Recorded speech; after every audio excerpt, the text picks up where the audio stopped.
So, Jai Hind, ladies and gentlemen, and hope are you good? And today I will discuss about the very important thing. आए दिन हमारे India में paper leak होते हैं और ये सिचुएशन, ये कंडीशन हमारे लिए नई नहीं है। हम डेली सर्वाइव करते हैं। अभी रिसेंटली नीट यूजी 2026 का पेपर लीक हुआ है। उससे पहले अगेन लीक हुआ था 2024 में, उससे पहले 2015 में, फिर यूपीएससी का होता है, फिर एसएससी का होता है, फिर न जाने कितने सारे लोगों को होता है। अपने देश का फ्यूचर क्या है? अपने देश का फ्यूचर स्टूडेंट है। अगर हम स्टूडेंट के लिए कोई पॉलिसी अच्छे से नहीं बना पाएंगे तो हमारा जो वर्किंग कल्चर करने का कोई फ़ायदा नहीं है। तो I want to give a major recommendation of the stop leakaging paper leaking. There are 4 types of thing. The first thing is the policy level intervention. Policy क्या पॉलिसी बनाई जाए इसके लिए।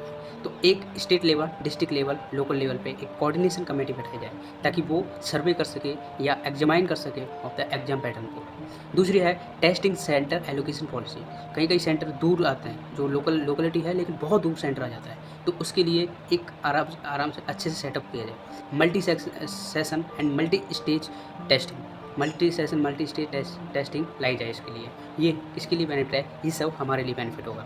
ठीक है, अब बात करते हैं ऑपरेशनल इम्प्रूवमेंट क्या हो सकता है। ऑपरेशनल इम्प्रूवमेंट हो सकता है स्ट्रेंथनिंग ग्रीवेंस और रिपोर्टिंग एंड रीड्रेस ऑफ कैंडिडेट। दूसरा है कि डिजी एग्जामिनेशन, टेक्नोलॉजी को, एआई को इंक्लूड किया जाए उसकी अथॉरिटी में, उसके एग्जामिनेशन स्कीम में।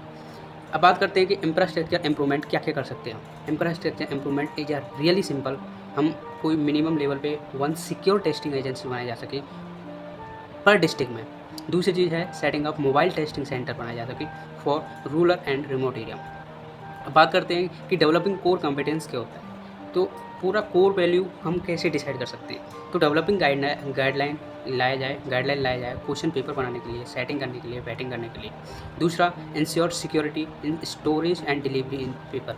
हाईली सिक्योरिटी होनी चाहिए उसके लिए। जो पेपर बनाते हैं, जो पेपर लाया जाता है, ले जाया जाता है, एग्ज़ाम हॉल तक पहुंचाया जाता है। आपने यूपीएससी का एग्ज़ाम देखा होगा, यूपीएससी एनडीए सीडीएस का एग्ज़ाम होता है, उसका पेपर कितना कवरेज आता है, हाईली सिक्योर्ड पेपर आता है। एंड ये सारी चीज़ें, ये हमारा फ्यूचर है। और आए दिन पेपर लीक होना, ये हमारे इंडियन इकोनॉमी को भी अफेक्ट करता है। सेम एग्ज़ाम दोबारा बार करवाना, ये मजाक, मतलब स्टूडेंट लाइफ का बिल्कुल मजाक होना दिया गया है। 1-2 साल मेहनत करना, फिर उसके बाद कोई पेपर लीक की कंडीशन आना, हार्ट ब्रेकिंग होना, कुछ सुसाइड कर लेते हैं, कुछ प्रॉब्लम होती है, फिर गवर्नमेंट वही चीज़ बोलती है चलो दोबारा एग्जाम करा देते हैं, या दोबारा ये करा देते हैं, या वो करा देते हैं। There is a lot of thing.